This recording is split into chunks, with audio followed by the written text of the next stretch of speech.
सब कुछ हो बीवी न हो तो तन्हाई का एहसास मार देता है। इससे एक और मतलब निकलता है कि लिबास के बगैर एक लम्हा गुजारा नहीं।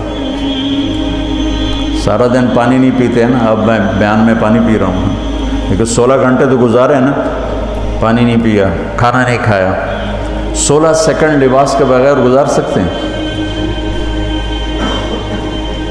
बोलो। कोई भी कमरे में ना हो, तुम तन्हा हो, तुम कपड़े उतारो तो तुम अपने आप को अजीब फील करोगे, तुम खुद अपने आप को चादर में छुपाने की कोशिश करोगे। इन लिबास एक ऐसी ज़बरदस्त ज़रूरत है बिला दलील कि तुम तन्हा कमरे में भी कपड़े उतारो तो तुम अपने आप को अजीब सा महसूस करते हो। इससे पता चला कि बीवी के बग़ैर कोई ज़िंदगी नहीं है और खामिद के बग़ैर औरत की कोई ज़िंदगी नहीं है।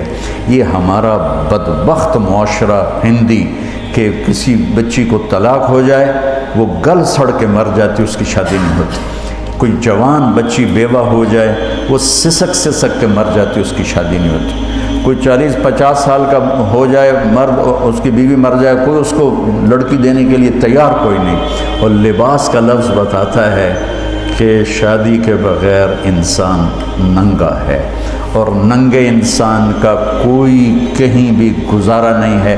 लफ्ज़ लिबास बताता है कि हम इस चीज़ को रवाज दें कि शादियां हों, बेवा की शादी हो, मुतल्लका की शादी हो, कोई किसकी बीवी मर जाती है। हज़रत इब्न मसूद का फरमान है, अगर मेरी मौत में 10 दिन बाकी हों तो भी मैं शादी कर लूँगा अगर मेरी बीवी मर जाए तो। अबू हुरैरा कहते हैं, अगर मेरी ज़िंदगी में 7 दिन बाकी हों और मेरी बीवी मर जाए तो मैं 1 हफ़्ता भी शादी के बगैर नहीं रहूँगा, मैं शादी कर लूँगा। तो हम एक हिंदी मुआशरे से मुतासिर हैं जहाँ बेवा की कोई सुनवाई नहीं, मुतल्लका की कोई सुनवाई नहीं, और कोई जवान भी 2-4 बच्चे हों और बीवी मर जाए तो उसकी कोई शादी नहीं है। वो सिसक सिसक के वो बिलक बिलक के ज़िंदगी गुजारते हैं।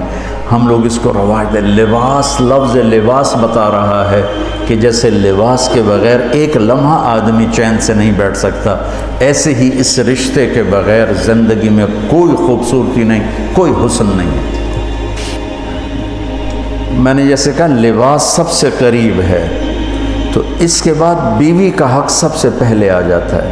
माँ बाप की तरफ से ज़्यादती आए तो तुम्हारे ज़िम्मे है अपनी बीवी को बचाओ, अल्लाह के वास्ते अपनी बीवियों की हिफाजत करो। हाँ, तुम्हारी बीवी की तरफ से ज़्यादती आए तो अल्लाह के वास्ते माँ बाप की हिफाजत करो। तो इसका मतलब ये नहीं कि तुम डंडा उठा लो, अपने अखलाक कैसे बनाओ, स्प्रिंग बन जाओ, स्प्रिंग जो फ्रेशर से को कबूल करके दब कर नीचे चला जाता है। नीचे जाने में जुड़ जाने का निज़ाम छुपा हुआ है कि झुक जाओ।